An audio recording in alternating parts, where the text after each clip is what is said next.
Alam mo, ilang beses kong binalikan ang iyong kwento. At sa totoo lang, sa bawat balik ko, mas dumadami ang tanong sa aking isipan kaysa sa mga sagot. Hindi ko kayang maniwala na may isang taong gigising na lang isang umaga at sasabihin niyang gusto ko maging pinakasikat na traidor sa kasaysayan.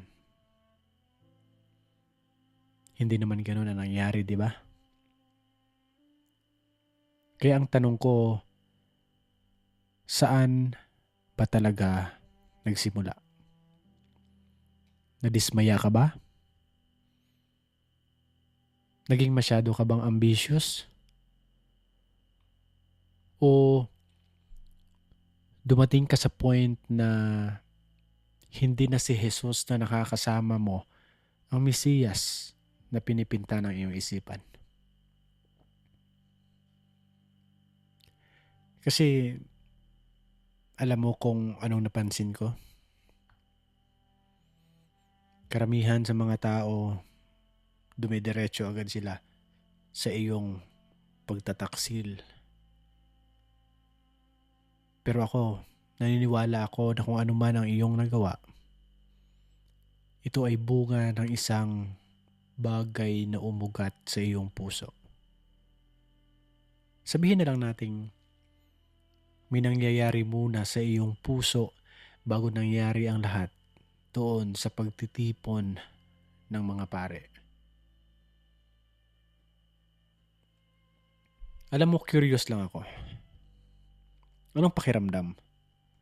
Na araw-araw mong kasama si Jesus, narinig mo lahat ng kanyang mga turo, nakita mong nakakita ang mga bulag, nasaksihan mo kung paano niya pagalingin ang mga may sakit, ninaranasan mo nga at nasaksihan mong sumusunod ang bagyo sa kanyang mga boses.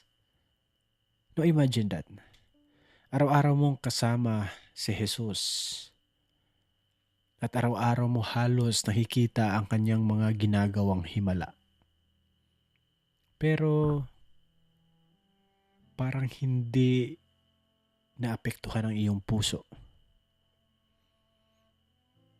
Ang bigat nun. Kasi ibig sabihin, posibleng sobrang lapit mo kay Jesus pero hindi mo pa rin siya tunay na kilala. May tatanong ako. Noong binuhos ni Mary yung mamahaling pabango sa paanan ni Jesus, concern ka ba talaga sa mahihirap o may iba kang concern sa puso mo noon? Kasi minsan, ang daling gamitin ang espiritual na mga rason para itago ang totoong motibo natin. Nagawa ko na rin yan. At feeling ko hindi lang tayo ang nakagawa noon. Marami sa amin. Minsan nagagalit tayo pag naloloko tayo ng ibang mga tao.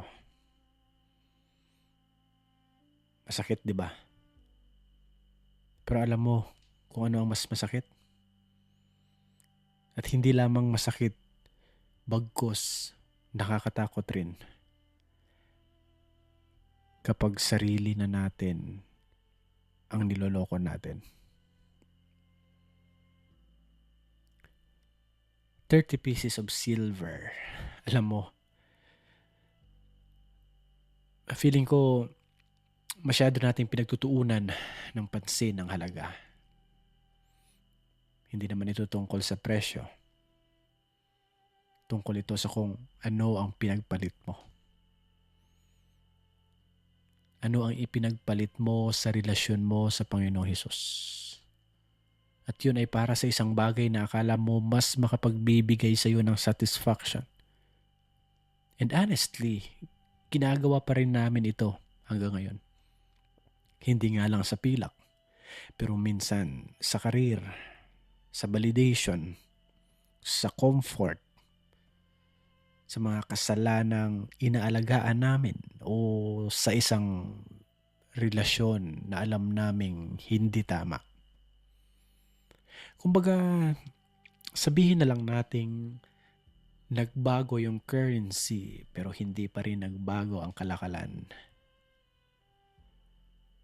Isang bagay talaga kung hindi matanggal sa aking isipan. Noong dumating ang mga sundalo, isang halikang pinili mong pagkilala kay Jesus. Napaisip lang ako. Yung simbolo ng pagmamahal, ginawa mong simbolo ng pagtataksil. Ganun ba talaga ang kasalanan? Na hindi lang siya sumisira, bagkus binabaluktot niya rin pati ang mga magagandang bagay. Pero ito ang mas mahirap intindihin. Binalik mo yung pera. Ibig sabihin, alam mong mali ang ginawa mo. Inamin mo pa nga. At ang sabi mo, nagkasala ako sa pagtaksil sa inosenteng dugo. Hindi yan salita ng taong walang konsensya. Salita yan ng taong nilulunod ng kanyang guilt.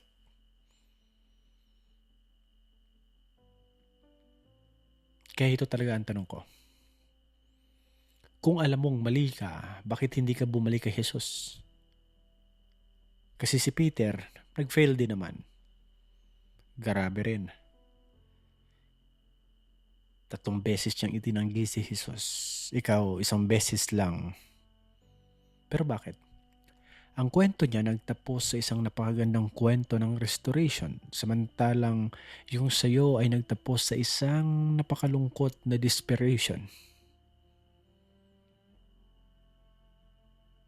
Honestly, hindi ko alam.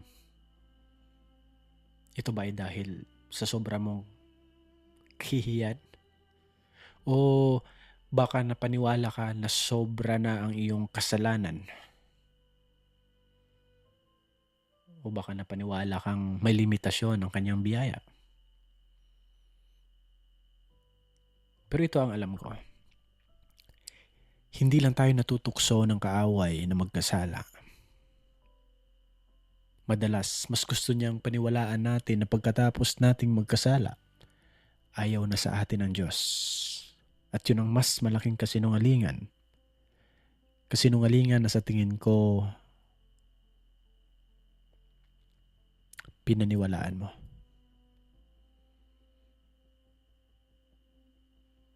Minsan naisip ko, paano kaya kung naghintay ka pa? Kahit konting panahon lang. Paano kung nakita mo yung bakanting libingan?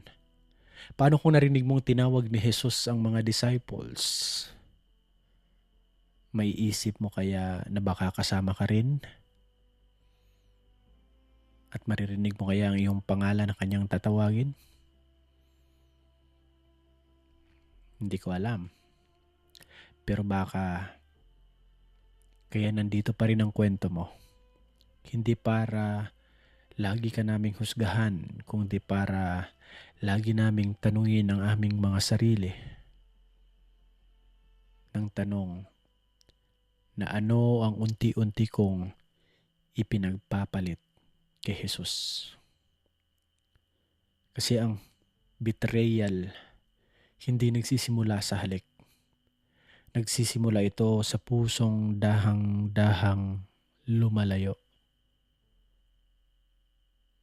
At baka ang pinakamalungkot na parte sa kwento mo, hindi yung ipinagkanulo mo si Jesus, kundi naniwala kang mas malaki ang iyong pagtataksil kaysa sa kanyang pagpapatawad.